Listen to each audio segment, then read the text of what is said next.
West Denver. Sleep deprived and heavily caffeinated. All right, let's do this then. This is the Jeff and Bill Show. I don't agree with that. They don't always agree, but hey, at least they have coffee. Coffee. And each other. I love you, man. God help us. I want to bless him. We need all the help we can get. Now here's Jeff Hunt and Bill Thorpe. The Jeff and Bill Show on News Talk 710 KNUS. 9 a.m. in the Mile High City on this Monday, August 11th, 2025. Good morning, Denver, Colorado. You've tuned into the Jeff and Bill Show, News Talk 710 KNUS. I'm your co-host, Jeff Hunt, along with Bill Thorpe, bringing you the freshest insights, hottest takes from the right, left, and center. Coming up here in just a second, we're going to talk with Hugo, Chavez, Ray. You know the name from the Hispanic Patriot podcast. The Colorado Hispanic Republicans host an event with Mark Baisley, Scott Bottoms, Ken DeGraff, and the newly appointed Senator Wilson. All about fresh take on where the government is here in Colorado, how Republicans can get things back in order. So we'll be joined by that. And then Bill. Yeah. Cherry Creek High School, or Cherry Creek School District, deciding to take on something very important. Yes, the smart kids. No more valedictorians being recognized. Yeah. Now, I've got a point about this article. Yeah. Because I don't think it's factually accurate. Oh, okay. Because I'm a graduate of Cherry Creek High School. And they said, we haven't been doing valedictorians for 30 years. No. Now, the valedictorian may not have spoken at my high school graduation, but I remember them being announced. And I specifically, it's like burned into my mind. I remember going, never even heard of that person. You know why? Because they spent 4 years studying in a library. Yeah. So when they go, we haven't done that for 30 years, I'm like, no, my 25th high school reunion is coming up this year. You definitely recognize them. You may not have given them a speaking platform. But this is a headline out of CBS News. Colorado District no longer recognizing valedictorians. Cherry Creek Schools calls it inconsistent and outdated. Okay. Yeah. I'm going to get on my soapbox about this because for whatever reason, brother, this just sticks in my head. And maybe it's because I had one of my closest friends in high school was Asian. Yeah. And what he experienced growing up in an Asian family, and we're not talking all Asian families, but he was Korean, South Korean. Oh, okay, yeah. All right. The amount of pressure on him to perform academically was something I haven't experienced with anybody else. Yeah. Okay. Families from India, face India too, right? Yeah. And so when I saw Harvard was like, wow, we're not taking test scores and we're just going to pick you based upon your skin color, it bugged me because I feel like these families are so good and they're so important and they take academics performance so seriously and they're driving and they sacrifice and they're not doing sports. They're spending all the time in the library. They're just so passionately driven towards high levels of academic performance. And then to see Cherry Creek Schools be like, nah, we're not going to recognize you anymore. I'm like, come on, what is with this? What is with this woke ideology of, one, not recognizing excellence, this kind of participation trophy mindset that everybody's going to have around there. But then I just feel like these families sacrifice so much, and they, like with Harvard, for instance, I want, if it's just Asian kids, great. Because, man, I couldn't imagine. Could you imagine what's going to come out of that place if you have just a whole bunch of high-performing people that are all super competitive and you just put them all together into one school? Holy cow. That's awesome. They're going to come out with some of the best stuff, and we're all going to benefit for it. But the woke mentality of like, well, we can't have too many Asian people here.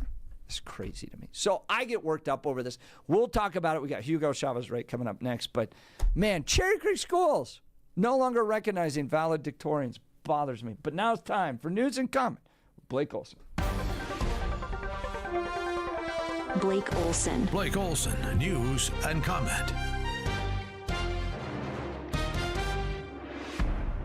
Good Good Monday morning, 62 and sunny, expecting a high of 84 today. This portion of the news sponsored by Pastor Camp Heating and Air Conditioning at 303-777-1234 to learn more about special savings opportunities on Lennox equipment. Our top story, rifle on the Western Slope, making national headlines this morning. A raging Colorado wildfire has forced the evacuation of all inmates at a correctional facility there. The Lee Fire, now at over 113,000 acres, ranks as the fifth largest in state history. Meanwhile, the Gifford Fire, burning on California's central coast, has now burned more than 118,000 acres of land. 3 civilians and over half a dozen firefighters have been injured. The Gifford Fire is the largest wildfire in California this year. I'm Monica Nelson. DJT is speaking on crime and beautification of the nation's capital today, right now in a press conference in D.C. He's going to clean up the city, and you know what?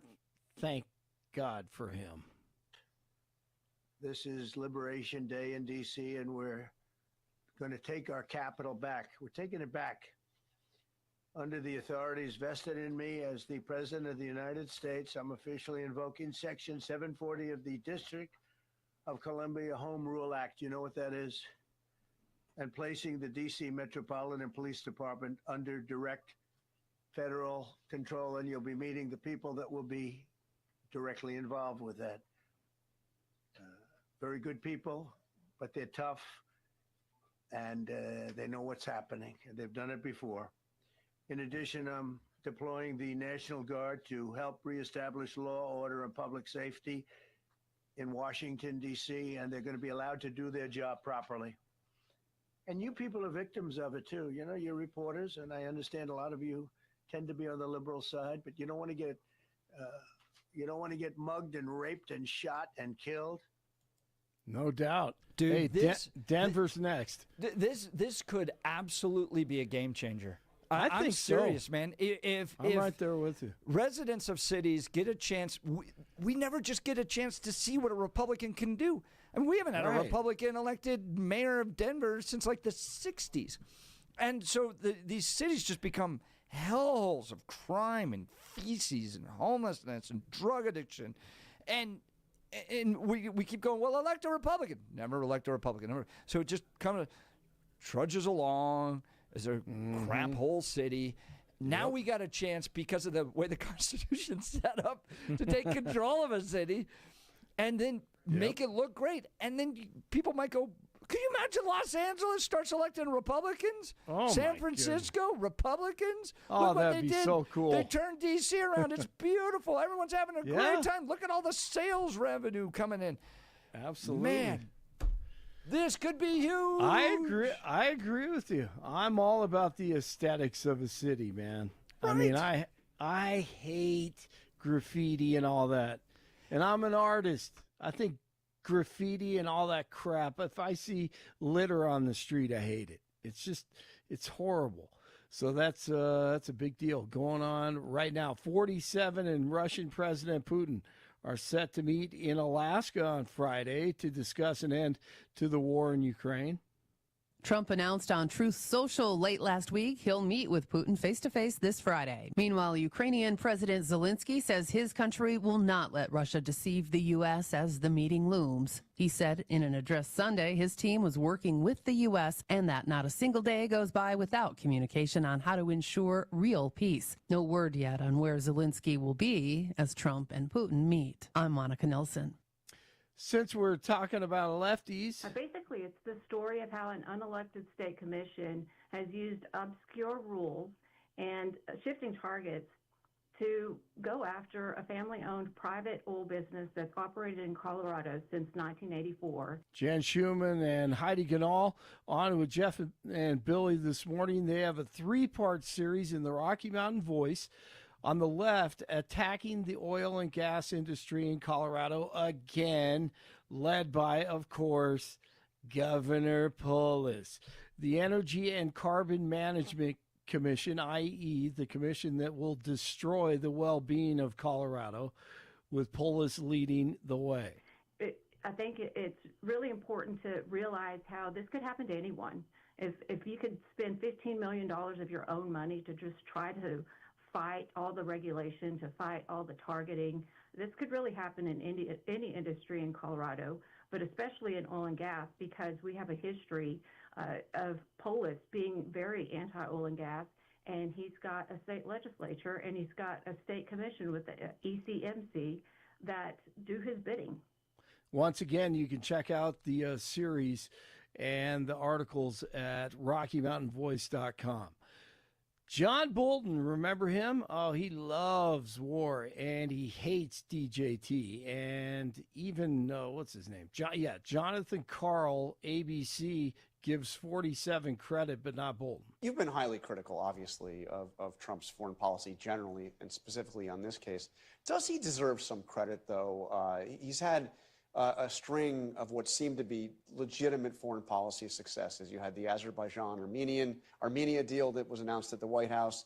He helped broker the agreement between Congo and Rwanda to stop the fighting there. He also helped to broker the agreement between Cambodia and Thailand. I mean, they're talking Nobel Peace Prize. I don't expect you to endorse the Nobel Peace Prize for Trump, but doesn't he deserve some credit for all of this? Well, I don't think what he has done materially changes the situations in any of those circumstances or several others he's mentioned, like Pakistan, India, where the Indians, not just the government, the entire country, are outraged that he tried to take credit for that. In Thailand, Cambodia, he simply threatened tariffs. If they didn't sign a deal, they've signed a deal. Nothing has changed. And the real kicker in Azerbaijan or Armenia was the Russians allowing Azerbaijan to take control of Nagorno-Karabakh independently. Enough of him. What a They're freak, willing to man. give anybody else credit. There was a guy on the corner with a falafel cart. He did more to negotiate peace than Donald Trump did. That was one of the funniest sound bites ever was Trump talking about him in that meeting during the campaign. He was talking about what Bolton did 4, 5, 6 years ago, and oh man, what a great description. Yeah, that guy, wow, unbelievable. UFC fans will be able to watch all events on Paramount Plus starting next year. The deal is worth $7.7 billion over 7 years. Broncos get ready for the Cardinals this week. They beat the Niners 30-9 in the first preseason game of the year. Shedeur Sanders still has a job. He looked really good at quarterback, starting for the Browns on Friday. 14 of 23, 138 yards, 2 touchdowns. Cam Little kicks a record-setting 70-yard field goal for the Jacksonville Jaguars. Rockies take on the Cards tonight at 5:45. They'll try to break a 7-game losing streak. 61 in Lone Tree, 60 in Westminster, 62 in Denver. John Bolton.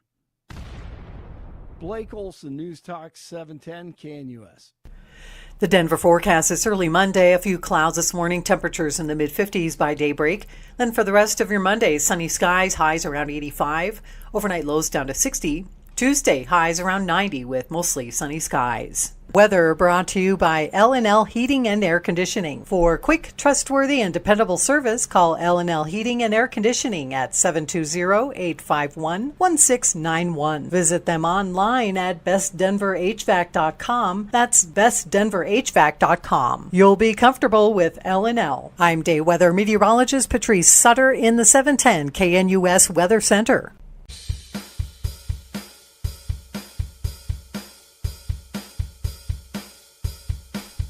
There's a town hall for and by the people happening tomorrow night, Tuesday, August 12th, 2025, 6:30 p.m. at the church at Briargate down in Colorado Springs. It's hosted by Hugo Chavez Ray. He joins us now. Hugo, you got a great lineup here. We got Mark Baisley, Scott Bottoms, Ken DeGraff, Senator Linda Zamora Wilson, and I'm going to be monitoring it. I'm going to monitor it for any type of liberalism, and we'll keep Bill Thorpe out. But Hugo, it looks like a great lineup you got, my man. Tell us about it. Yeah, thank you. We're excited about it. And by the way, you can bring Billy if you want. No.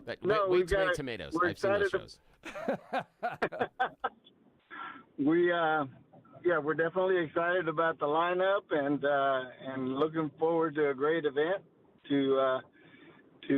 I want to see where the people's minds are with regards to the issues. That's why we're making this a town hall for the people, by the people, and I'd say 99% of the questions are going to come from the audience, we'll have a few things to say, but we want to see, based on the questions, where the mind of the people are. We'll see what issues are at the forefront of their thinking. Yeah, let's talk about some of the folks you're going to have here and some of the issues they may address. Senator Mark Baisley, as well as Representative Scott Bottoms, Representative Ken DeGraff, and newly appointed Senator Linda Zamora Wilson. So these are people that are working down at the state capitol. They are going to be called in for the special session coming up. The state facing a $1.2 billion budget deficit. New taxes, new fees coming. How's the big, beautiful bill going to affect Colorado? I mean, all of this is open, right? Nothing's really off the table. Yeah, all the scaremongering is going on from the Capitol, or will be going on from the Capitol. As you know, they've been lying about the effects of the big, beautiful bill, and in particular, the one that they use the most is the Medicaid cuts.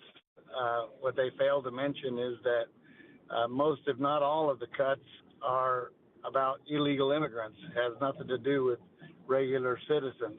So that's something that we're going to be watching at that session. But I'm interested in seeing. We got two of the candidates are running for governor, so we'll see. What kind of questions they get. And then Linda Zamora Wilson will have to run for re-election. She's taken over for the exiting senator, and his name escapes my mind right now, but he's going to Arizona to do something or other. But he was not a very good conservative, in my opinion, so I think we got a bonus there when we got Ms. Zamora Wilson in there. So that's kind of the layout. Go ahead. No, this is all taking place tomorrow night, August 12th, 6:30 p.m. It's first come, first served, seating limited to 175. The church at Briargate, here's the address, 9550 Otero Avenue. 9550 Otero Avenue in Colorado Springs. I'm going to be moderating it. Again, Senator Mark Baisley, Senator Linda Zamora Wilson, House of Representatives Scott Bottoms, House of Representatives Ken DeGraff. Great lineup of conservatives, all hosted by Colorado Hispanic Republicans in the Hispanic Patriot podcast.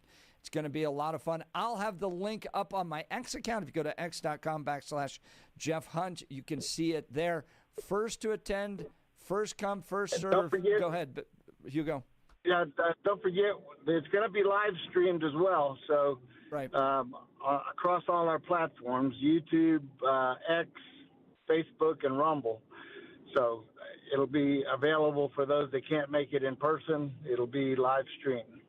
Now, that's Hugo Chavez, Ray, joining Jeff and Bill Live, talking about the event coming up tomorrow night. Now, I got to tell you, Hugo, that friend of the show, Joe from Arvada, is really kind of hoping that this entire gathering is because you're going to announce you're running for office. Are you going to make Joe from Arvada's dreams come true? Is there a possible run in the future for Hugo Chavez, Ray? Or are you more comfortable being the facilitator and sitting on the sidelines, my friend? Are you making an announcement? You know, you could preview it here on the Jeff and Bill Show. Just saying. like I always tell people when they ask me that, I'm a little too toxic to run for office. There is something you and I have in common, my friend. Very few things we have in common, but that's one of them. I love that about you. Now, talk to me about the format. If someone's coming there to the event tomorrow night at the church at Briargate, what should they expect? Should they come being ready to observe or come ready to ask questions and hold people's feet to the fire? What's going to be the format? What should people expect that night? Okay, well, obviously the traditional invocation and pledge, and then we're going to have a short monologue, and I mean really short, because we want to get right into the questions. And we definitely want the people to come prepared to fire the most important questions in their minds. And there's no pre-screening or anything of the questions. As long as they keep it clean, we can deal with any questions that may come up. We want this to be where most, if not all, the questions come directly from the audience, so that we can get a feel for where their minds are with the upcoming election cycle. Town Hall 4 and by the people tomorrow night, August 12th, 6:30 p.m. at the church at Briargate in Colorado Springs. I've got it on at x.com/Jeff Hunt. You can see all the details there, including the link to the live stream. Check out Hugo Chavez Ray's podcast by visiting HispanicPatriot.com, HispanicPatriot.com. And you can learn more about the Colorado Hispanic Republicans at ColoradoHispanicRepublicans.org. Hugo, it's going to be a lot of fun. Looking forward to joining you all. Thank you for setting us up. Thanks for joining the Jeff and Bill Show. You. All right, thank you guys. Have a great day. Again, Take tomorrow care. night, 6:30. And you're hosting. Nice. Yeah, it'll be fun. I can handle tough questions. Bill, you work with me. Bill Thorpe has prepared me to pretty much take on anything and everything. I showed up to CityCast at one time. I didn't even know it was a progressive podcast. Yeah. I just show up, and all of a sudden the sharp spears start coming, and I'm like, oh, man, this is nothing. I can take this all day. Yeah. You've gone rounds with me. It's great preparation for those. Yeah, that's fantastic. I can't wait to see what they do. Yeah, this is going to be cool. All right, let's talk Danny C. with Dan Caplis Law. I've known Dan for well over a decade. This guy, pro-life, pro-family, pro-faith, pro-America. Love him. I think the world of Dan Caplis. And he has dedicated 40 years of his life to helping people who have been hurt in serious motor vehicle crashes. So if you're hurt, you got to call Dan Caplis and Dan Caplis Law. Listen to this record in the courtroom. Dan is believed to be the only lawyer in Colorado history to win 5 straight multi-million-dollar verdicts in Colorado crash cases. Dan is also believed to have won the largest truck crash verdict in Colorado state history. Dan Caplis Law is the official law firm partner of the Denver Nuggets and the Colorado Avalanche. Dan Caplis Law is a serious firm for serious cases. Dan accepts righteous injury cases on a percentage fee basis so that he can represent good people from all walks of life without regard to ability to pay. So if you need Dan's help, give him a call. Here's the phone number, 303-770-5551, 303-770-5551, or hit dancaplisLaw.com. That's Dan, C-A-P-L-I-S law.com. Coming up, the Cherry Creek School District deciding that valedictorians are outdated practice that no longer align with our core values of teaching all students, rather than ranking and sorting them. God forbid we rank students. I hate this stuff so much. This woke baloney of handout participation trophies. There are students out there, I'm not one of them, but there are students out there that devote their entire lives to achieving the highest level of ranking in their schools with the hopes of getting into colleges and being able to carry that on as a great achievement. They should be recognized. They should be honored. This is all part of that. We don't want to hold a kid back. God forbid we hold a kid back nonsense. Recognize the kids, honor them, send them to the most elite schools, and then pay them a fortune afterwards. That's how our society should be treating these smart kids. Instead, they're taking away this valedictorian. I get very upset about it. Feel free to join the conversation. 303-696-1971. We'll get into this more. You're listening to The Jeff and Bill Show. This is Denver's talk leader, News Talk 710, KNUS.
a graduate of Cherry Creek High School, I take a little offense at this. This is the headline out of Channel 4. Colorado District no longer recognizing valedictorians. Cherry Creek Schools calls it inconsistent and outdated.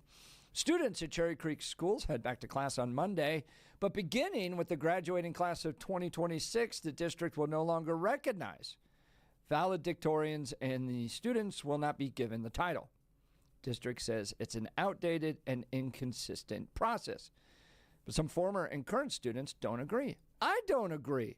But here's a statement from the district. Combined with the fact that fewer college admission offices consider class rank when evaluating potential students, it was determined that this outdated and practice does not align with our core values of teaching all students, rather than ranking and sorting them. We remain dedicated to assessing students on what they know and supporting them as they pursue their pathway of purpose. You could not write a more woke sentence if you tried. Who cares about a student's pathway of purpose? Now, I recognize that not all students are super academically focused, right? Like, grades were important for me. I took AP classes. I graduated with some honors, stuff like that. I was kind of like upper half of my class, right? I was not the top, right? But I remember when they were reading at our graduation, class of 2000, valedictorians, I went, congratulations. Like, what's wrong with honoring these people? I've met these families where, like, academic achievement is so important. They don't do sports. They don't do after-school activities. For them, it's study, study, study. Get the high grades. Take the most challenging classes. Go get the 5s on the AP tests. Yes, that's what they're devoted to. God love them. They're such smart people. What is wrong with recognizing them? I don't get it. Your thoughts, Bill Thorpe? Well, the one for me is that class rank seems to be just not anything that's important to colleges. So where you rank on the class, it seems irrelevant if the idea is we're going to be using this to get these kids into higher academics. Also, now I understand that my high school... Why shouldn't it?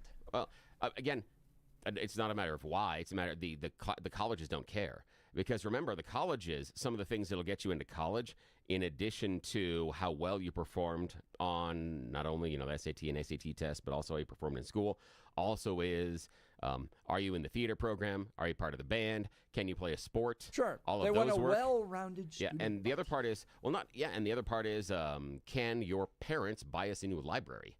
Jared Kushner doesn't go to the college of his choice if dad doesn't write a big giant check.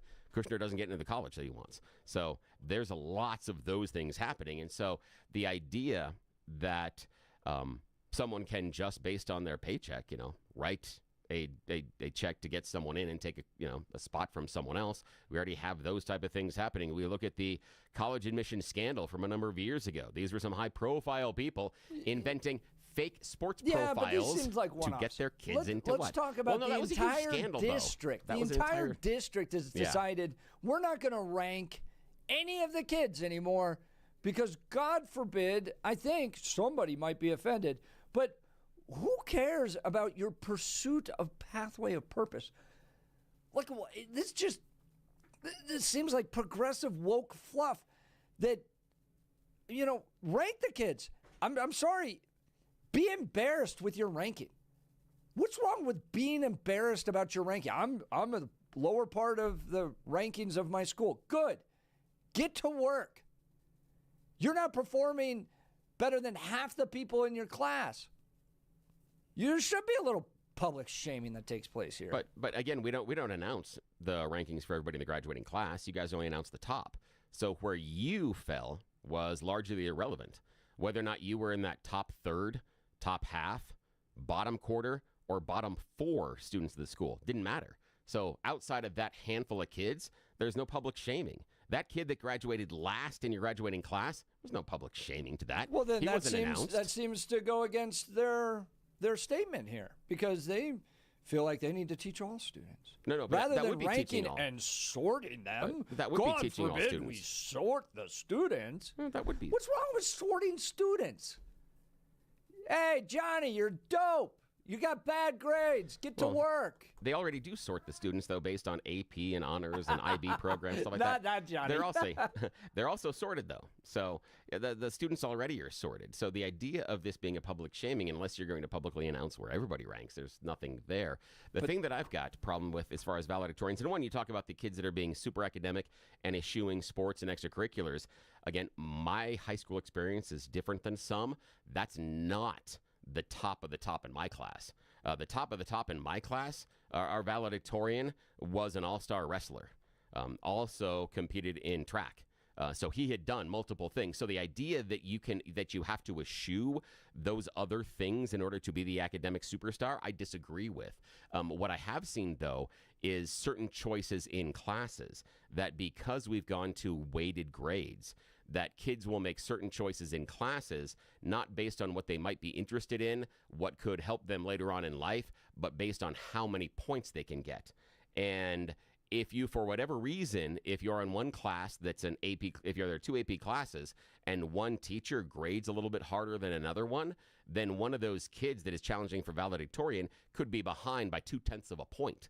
And that person's going to miss out, not because they underachieved, but because of 0.2 of a point. We're not talking about the issue. The issue is the issue. They don't want to rank the kids anymore. They say here, the reason is rather because of than that. ranking and sorting them. And Faith says, no, they're still ranking students. They're just not doing valedictorian. No. They're not ranking the students anymore. But part of it is because of this. Because if you have that child that is 0.2 of a point behind valedictorian, you're sitting there with the principal and you want to know why. You talk about it. No, and this is the problem. In my opinion, what the schools need to do is go closer to what the colleges do. There needs to be more of the Latin experience and ranking system. Cum laude. Yes, you graduate cum laude, summa cum laude, magna cum laude. They're not doing that. I know. Cherry Creek High School doesn't want to rank anybody at all because God forbid you get in the way of their pathway of purpose.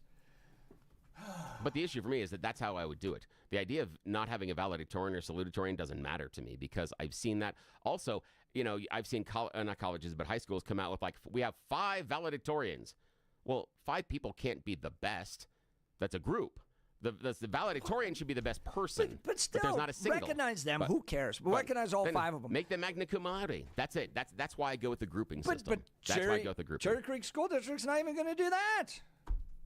Yeah, because people they're not going to group anybody. Yeah, they should have gone to the grouping system, but I wasn't invited in that. But I'm not against the no valedictorian. To me, it seems silly. This is all part of the same process and plan. It used to be you didn't perform well in a class, you got held back. I'm not going to use Johnny anymore because John Corbliss is a smart guy who lives here. Yeah. But little Frankie got held back because he didn't do good in 3rd grade, and then all of a sudden the educators came in and said, well, God forbid, Frankie might feel bad. No, that wasn't the educators. That was the parents. I'm sorry. That is the parents. Well, the reason these kids aren't held parents back, could have a role in that. No. You got educators Jeff, who don't want to do this. Jeff, no. I have direct experience with educators in my family. The reason that a large number of these kids aren't held back anymore is because the parents show up and say, it's your fault, you're the bad teacher, you're the bad school, my kid shouldn't be held back. There's no way. Why didn't the teachers just say no? Hang on. What they do is they switch schools. They switch school systems. I have a person in education right now that has a kid that I don't know how this happened. Okay? Kid, they haven't even hit their first day of school, is already suspended. Mom and dad came in and argued early with the dean. The dean said, no, kid is suspended. They withdrew and are going to a different school. Kid's not going to be suspended there. That's what happens. I'm not saying that there aren't parents that are nut jobs and push their kids along. But there's also this whole, we're not going to, God forbid, offend anybody. Show them they have a bad grade. Hold them back. Participation medal the entire time. because of feelings, and we're just going to move them along. And now we're at a point where Cherry Creek school districts, where I graduated from, this used to be like, my parents were never going to put out the money for Kent. So this was like, if you were a public school kid, Cherry Creek High School was the best of the best. Yeah, all it right? was. And there was a high level of academic standards. And you had kids that worked really, really hard.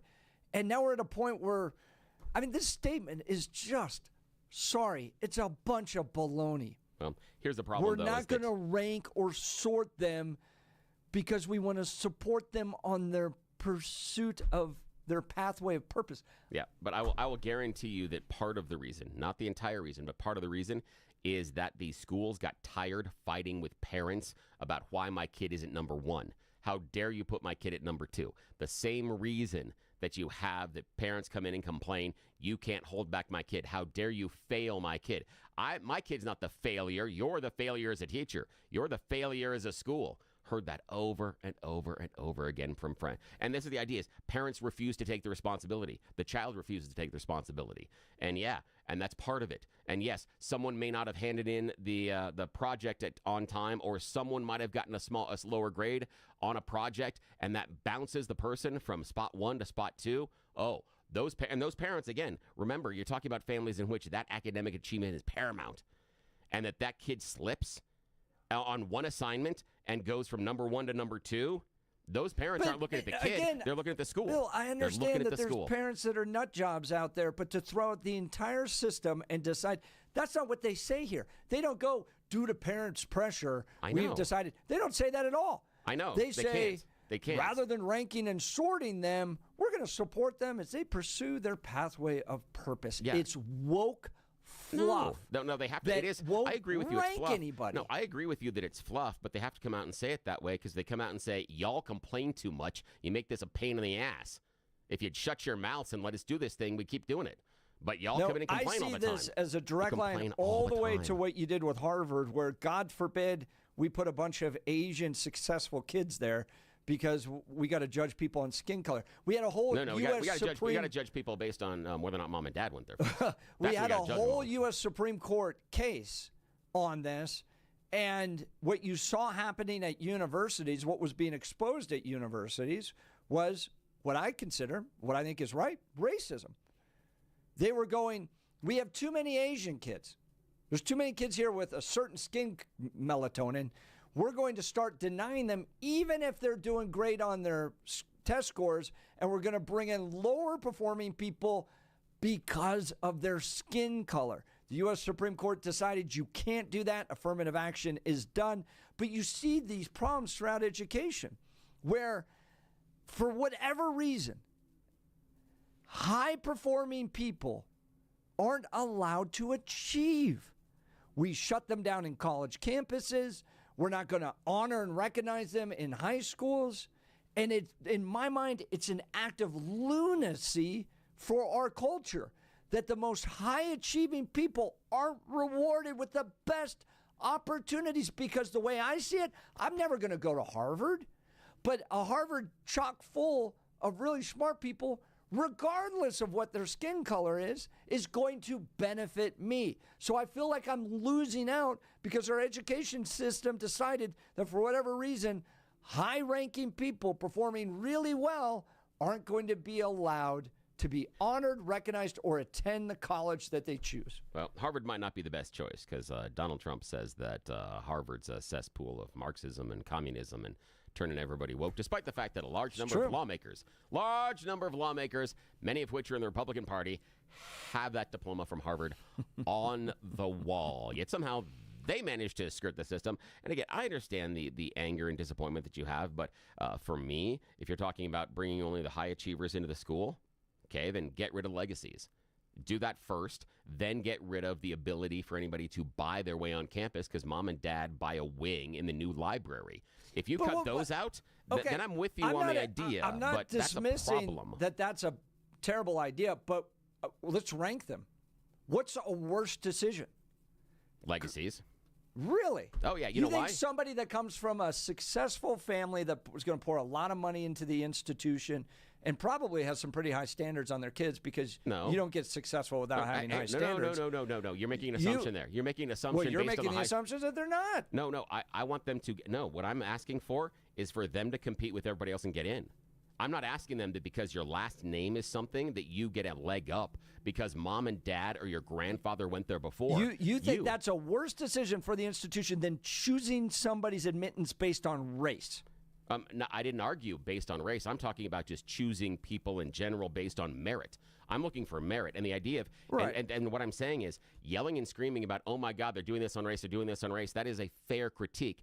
But leaving out legacies and being able to purchase your way on to me is a crime because they to me are all equal. We are all changing the rules for individuals based on melanin in their skin, based on whether or not mom or dad or your grandfather went there, or based on the bank account that mom and dad had. Now, you went to Creek, so you understand. You ran with some rich kids. Some of those kids are achievers, but we all know those kids whose mom and dads can write the check and they didn't care about going to class. The fact that, they crashed the BMW and they didn't worry about it because mom or dad will buy them a new one in 2 weeks.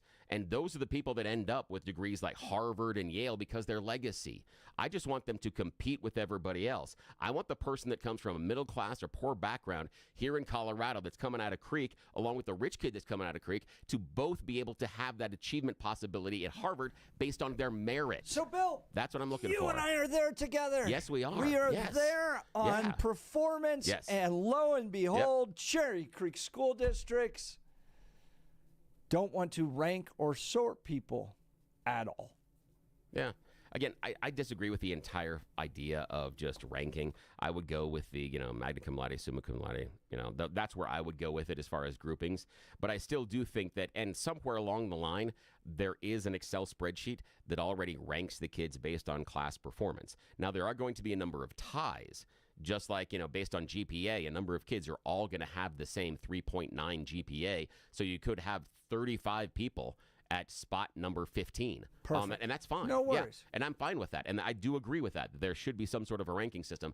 I think valedictorian, salutatorian, and also the pressure behind it is passe. I'm not that worried about it, but I do think those kids should be honored. Again, I'm not saying don't honor them. Do the magna cum laude, summa cum laude. That's honor, the idea. Celebrate them, put them all together in a college, let them all compete against each other, then go into the real world, pay them a fortune because they're going to make all of our lives better. It's just a meritocracy. All right, we'll continue. You're listening to The Jeff and Bill Show. This is Denver's Talk Leader, News Talk 710 KNUS. Wake up, Denver. There's no better place to start your morning than IHOP, where the pancakes are fluffy, the coffee is hot, and the smiles are endless. Wednesday, August 27th, join Jeff and Bill as they broadcast their show live from IHOP at 1595 South Colorado Boulevard in Denver. You're officially invited to be part of the excitement. Come grab your favorite breakfast and watch the Jeff and Bill Show in action from 6 to 10 a.m. Don't forget to try the special Jeff and Bill breakfast. Pancakes, any style eggs, and crispy bacon, all for just $7.10. It's a deal as good as their hot takes. All they need is you. Bring your appetite, bring your friends, and kick off your day with great food and great conversation. See you Wednesday, August 27th at IHOP.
headline coming from CBS 4. The Cherry Creek schools no longer recognizing valedictorians, calling the practice inconsistent and outdated. Their motivation, instead of ranking and sorting students, is to assess students on what they know, supporting them as they pursue their pathway of purpose. Jeff, this is what we need to do from now on, okay? God, I can get behind you. You couldn't write more woke sentence if you tried. I can get behind you on keeping the valedictorian on one condition, but only one. Yeah. Okay, from now on, at the graduation, the first graduation speech is the valedictorian. The second speech, whoever's last. In class. I would love that. Yes. That would be hilarious. That's what we need. That would actually be really fun. If we can get that, then I'll stick with you on the valedictorian. I think it's kind of passé and outdated. I think there are other ways to rank. I wouldn't take away class rankings.